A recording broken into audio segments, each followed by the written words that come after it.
넉 달 전 경비원이 학교 교문에 깔려 숨진 사고와 관련해 저희가 사고 당일 영상을 단독으로 확보했습니다.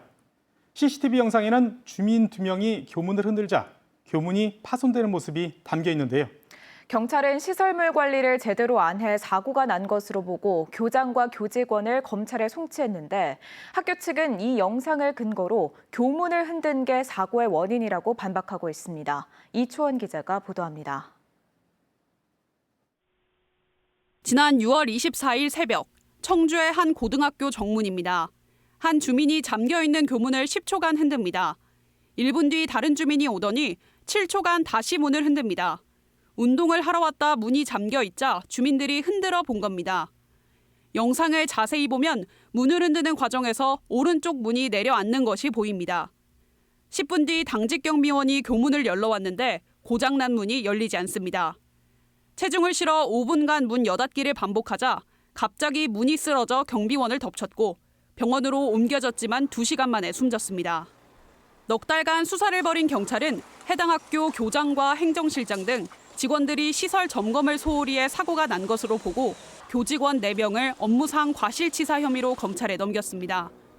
하지만 사고가 나기 전 문을 흔든 주민 2명은 입건하지 않았습니다.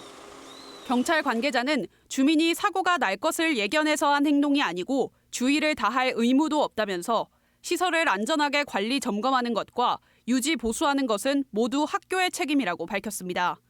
하지만 학교 측의 입장은 다릅니다. 학교 관계자는 주민이 와서 문을 흔들면서 문이 경첩과 분리돼 사고가 난 것이라고 밝혔습니다. 또 교문을 육안으로 상시 점검하고 있으며 사고 나기 전날까지도 어떠한 문제가 없었다고 해명했습니다. 당직하셨던 분들이 기능상의 문제가 있었다거나 아니면은 문이 잘 안 열렸다라고 하면은 저희들이 바로 조치를 했을 것 같은데요. 그런 보고는 받은 적이 없었기 때문에. 이에 대해 안전전문가는 여성 2명이 흔드는 정도의 충격으로 문이 파손되는 것은 상식적이지 않다고 밝혔습니다. 25년간 사용한 교문이 낡아서 파손됐을 가능성이 있는데 현행법상 교문이 시설 안전 정밀 점검 대상이 아니어서 학교 측의 과실 여부는 따져봐야 한다고 밝혔습니다. 교문 자체가 무겁기 때문에 2분이 흔든다고 그렇게 막 부서지고 할 정도라고 하면 그래서 점검의 수준이랑 내용을 봐서는 그거 힌지를 발견하기는 어려워요. 노동당국은 학교 관계자들과는 별개로 충북 교육감을 상대로 중대재해처벌법, 부교육감을 상대로는 산업안전보건법 적용 여부를 조사 중입니다. MBC 뉴스 이초원입니다.